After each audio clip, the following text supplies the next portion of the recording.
السلام عليكم ورحمة الله وبركاته. النهاردة مع بدي فيديو جديد تطبيق جديد. سؤال صادم كده في الأول، هو ازاي الناس زمان كانت بتسافر بين الدول والمدن كامل من غير موبايل ومن غير تطبيقات؟ هل كانوا أذكى مننا ولا احنا اللي بقينا معتمدين زيادة عن اللزوم؟ خليني اجاوبك في الاخر، بس في الاول تعالى افهمك اللعبه ماشيه ازاي. بص يا سيدي، انا بتكلم معاك النهارده مش كواحد بيجرب وخلاص، لا، كواحد بيحلل ارقام وسلوك مستخدمين تطبيقات بقت جزء اساسي من اقتصاد العالم في 2024. بس مستخدم عادي بقى بيعتمد على اكتر من 30 تطبيق يوميا، وتطبيقات سفارة لوحدها بتمثل مليارات الدولارات سنويا، وده بيخلي نوصل لتطبيق زي تطبيق اوميو، او زي ما مكتوب عليه احجز قطار باص وطيران، كل ده من مكان واحد. التطبيق ده فكرته بسيطة جدا بس قوية.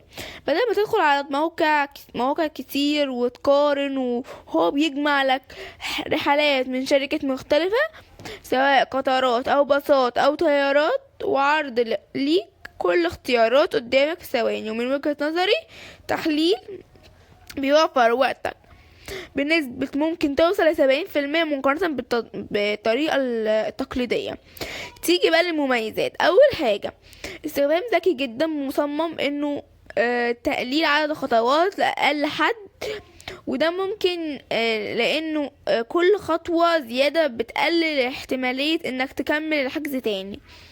تاني حاجة، سرعة المقارنة بين الأسعار، ودي نقطة قوية جدا وحقيقية. تالت حاجة، دعم اكتر من وسيلة نقل في نفس البحث، وده بيخلي تشوف صورة كاملة مش جزء منها بس خلينا نكون صريحين شوية في عيوب ناس كتير مش واخدة بالها منها. اول واهم عيب، الرسوم الاضافية. التطبيق بيبين ان هو بيوفر افضل سعر ليك في الاوقات كتير بيضيف رسوم اكتر، ممكن تزيد سعرها مثلا ل5% او 15% عن المصدر الاصلي. ده مش واضح دايما في البداية. نيجي بقى تاني حاجة، بعض المستخدمين اشتكوا في الاختلاف بين الأسعار المعروضة في الأول وسعر النهائي ووقت الدفع، ودي نقطة بتضرب الثقة شوية. تالت حاجة، السياسة الاسترجاعية أحيانا معقدة، وده يظهر في تعليقات على بلاي ستور. نيجي بقى لرأي الناس. لو بصينا على التقييمات هنلاقي ان شريحة كبيرة بتشكر في سهولة استخدامه وتوفير الوقت، لكن في نفس الوقت في شريحة تانية بتشتم في التطبيق من الرسوم والخدمات وخدمة العملاء. واحد من اكتر التعليقات اللي اخذت تفاعل كان بيقول بمعنى: التطبيق ممتاز في البحث لكن مش دايما الافضل في السعر، لكن بس لازم تقارن بين قبل ما تدفع، وده بيخلص تجربة بشكل كبير. طيب خلينا ندخل في منطقة اللي قليل بيتكلم عنها، واستخدامات غير أخلاقية. بعض الناس بتستخدم التطبيق ده في ان تحجز بشكل مؤقت عشان تقدم على فيزا او تثبيت خط سفارة وهمية، وبعد كده تلغي الحجز. ده بيأثر على النظام كلي، وبيخلي الشركات تزود القيود والرسوم. وفيها كمان اللي بتستغل العروض بشكل مبالغ فيه، او يحجز من دول بعلامات او ارخص باستخدامات بي ان سوري. ودي ممارسات بتخلي الشركات تشد سياستها على الكل. طيب التطبيق بيكسب ازاي وهو مجاني؟ هنا بقى الجزء المهم.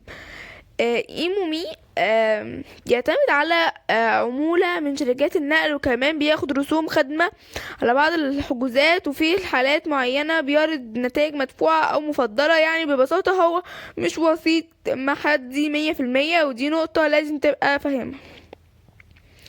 طيب استخدمه ازاي صح؟ نصيحتي المهنية: استخدمه كأداة مقارنة ممتازة، لكن قبل ما تدفع افتح الموقع الرسمي لشركة القطار او الطيران وقارن الاسعار. كمان اقرأ الشروط كويس جدا، خصوصا الاسترجاع وتغيير واحوال، وحاول تحجز بدري عشان تاخد افضل سعر.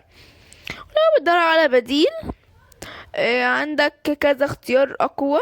في ترين ديلين لسه اتكلمنا عنه. وفي كمان ريال يوروبي. وكمان في رومو تو ريو. التلاتة دول كل واحد فيهم اقوى في تفاصيل القطارات، افضل في الخطط، مناسب للسياحة اكتر. في النهاية نرجع للسؤال اللي بدأنا بيه، هل الناس زمان كانت اذكى؟ الحقيقة لا، هما كانوا ابطأ. احنا دلوقتي اسرع بكثير، بس السر مش في انك تستخدم تطبيقات، السر انك تستخدمها بوعي، لان التطبيق ممكن يوفر عليك وقت ومجهود او يخليك تدفع اكتر وانت فاكر انك كسبان. ولو وصلت لهنا فانت اكيد بتفكر بطريقة مختلفة. دلوقتي اعمل لايك وشارك في القناة عشان دايما اوفر عليك معلومة اللي ورا الكواليس ومش بس اللي على السطح. سلام.